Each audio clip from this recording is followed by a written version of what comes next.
আসসালামু আলাইকুম। Agro world বাংলাতে আপনাদের সবাইকে স্বাগতম। আজকে আমরা দেখব জারাওয়ান হাইব্রিড ঘাস এবং লাল পাকচং ঘাস।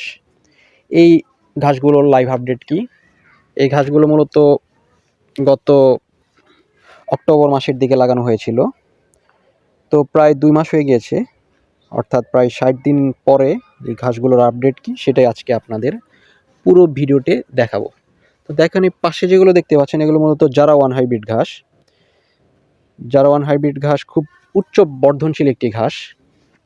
সামনে যেগুলো দেখতে পাচ্ছেন, সামনের এগুলো হচ্ছে আমাদের লাল পাকচং, যে লালচে যে পাতাগুলো দেখতে পাচ্ছেন এগুলো হচ্ছে লাল পাকচং ঘাস।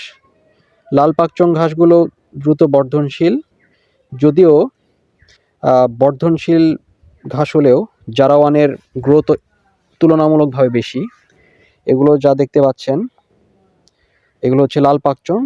আমার বাম পাশে যেগুলো দেখছেন লাল পাকচং, এগুলো শীতকালে গ্রোথ তুলনামূলকভাবে জারাওয়ানের থেকে একটু কম, কিন্তু এরপরেও এগুলো গবাদি পশু খুব মজা করে খায়। বিশেষ করে গরু এবং ছাগল উভয় গবাদি পশুর জন্যই এই লাল পাকচং ঘাসটি খুবই পছন্দের একটি খাবার। তো এগুলো দেখতে পাচ্ছেন এগুলো হচ্ছে লাল পাকচং ঘাস। লাল পাকচং ঘাসগুলো এটা আমার প্রায় 60 দিন হয়ে গেছে। প্রথমবার লাগিয়েছিলাম। প্রথমবার লাগালে আপনার 60 দিনের মধ্যেই মোটামুটি কাটার উপযুক্ত হয়। এগুলো আর কিছুদিনের মধ্যেই কেটে ফেলবো।